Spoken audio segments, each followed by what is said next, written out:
when they told me the lineup and said I was going after Curtis, I was like, are you kidding me? The toughest act to follow, but I'll do my best. So what an amazing evening. We've heard so many inspiring stories.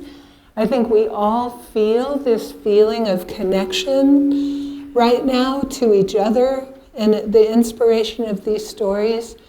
And I wish that were the only narrative these days.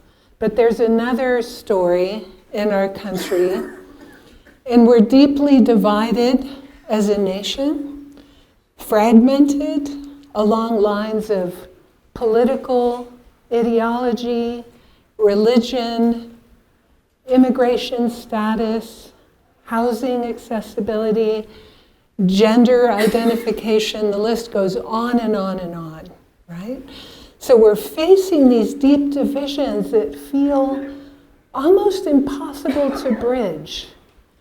And so much of the conflict is about who belongs. It all really boils down to this question of who belongs. Coming from a scarcity mindset that says there's us and there's them. And it's a zero-sum game. And us needs to get all the resources so they don't deserve any, right? And this is the dominant narrative that I think we all together want to see something different than that. Can our dreams of our communities be expansive enough to embrace everyone, so everyone belongs? We create a place of belonging for everyone. And that really comes from the empathy and compassion that we've been talking about tonight, right? One of the things in the compassion trainings that I teach, we always say, we have compassion. It's an innate thing that we have as human beings, often though very limited to the people close to us, our family and friends, or people who look like us or think like us, right? Believe like us, worship like us, right?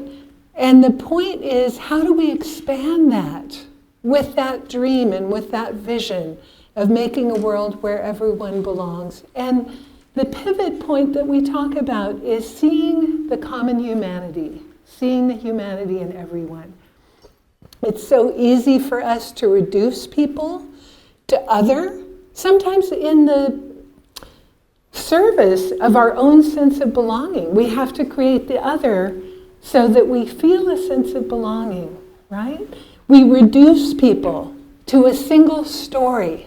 We stereotype, we label, we see one characteristic, we label and we dismiss others. I think what we've heard tonight is so many stories. Everyone is so complex, right? In that common humanity. And just to be clear, it doesn't mean that we all have the same beliefs. It doesn't mean we have the same lived experience. Doesn't mean we have the same social positioning. There's so many ways that we are different, and not to erase that and overlook that, because those are important differences we need to address. But what the common humanity means is we all have the same feelings and needs as human beings. We all have the same feelings and needs.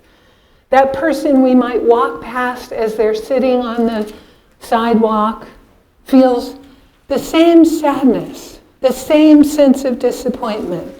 Their heart's been broken too. They're proud of their children. Do we ever think of that?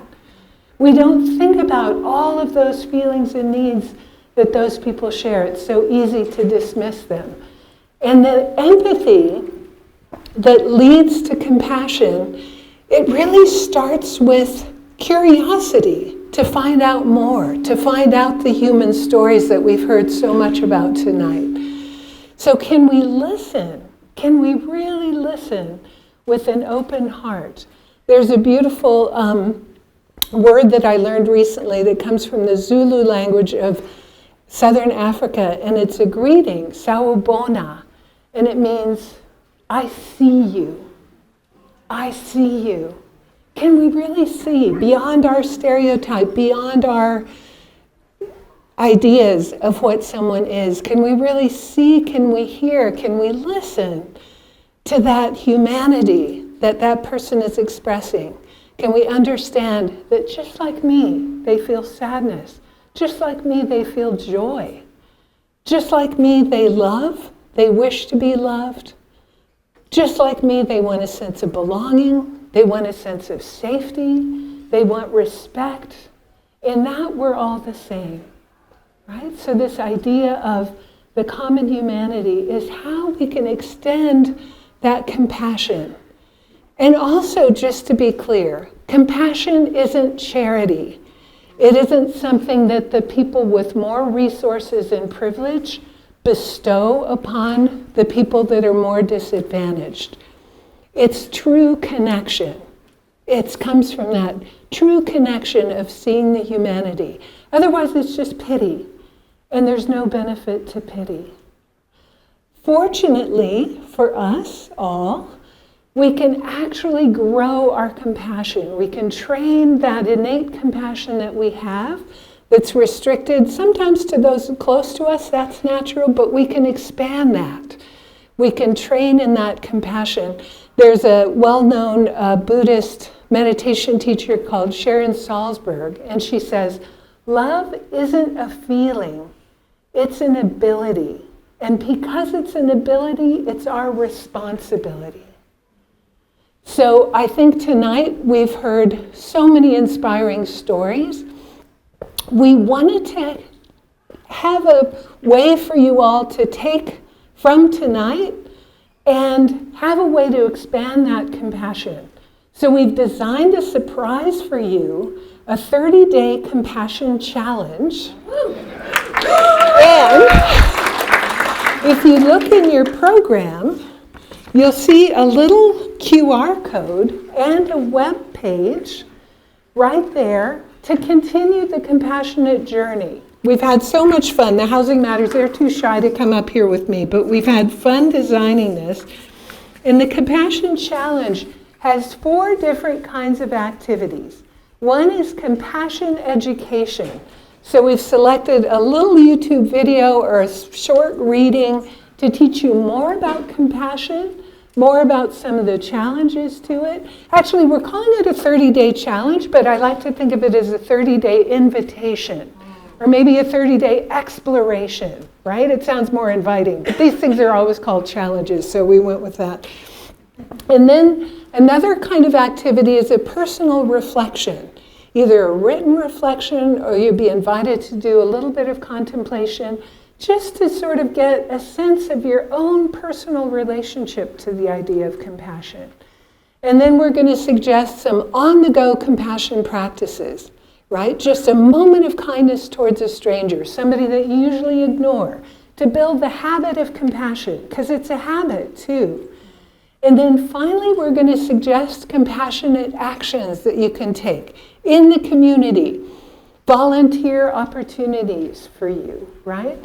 That you may be able to find something to take ongoing. All of the organizations that have tables in the back that, many of my friends here represent, all have volunteer opportunities. So we're going to be mixing up those 4 kind of activities. And we have a discussion forum, so you can share with each other your experience with these activities. And in that way, we want to build community so that you can start talking to each other.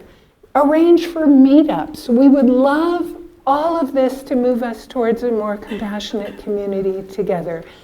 Many of us will be logging on to the forum. If you have questions about any of the activities, we're going to be watching the forum and answering your questions and just chiming in with some more resources. And I'll finish with just one story that I heard recently. I kind of geek out about science and research and psychological research, and I told some of my friends tonight before the event started, I read a study recently that psychologists put somebody in front of a very steep hill, and they got the person to estimate how steep the hill was. And then they put somebody else with like a 50-pound backpack on. And as you can imagine, that person estimated the hill was a lot steeper. Then they put somebody next to a friend. Guess what? The hill was so much less steep. So it's only together that those steep hills that we're all facing become gentle slopes. And if we extend our compassion, anyone we're with feels like that good friend, and it just makes everything easier. So let's do that together as a community. Thank you so much.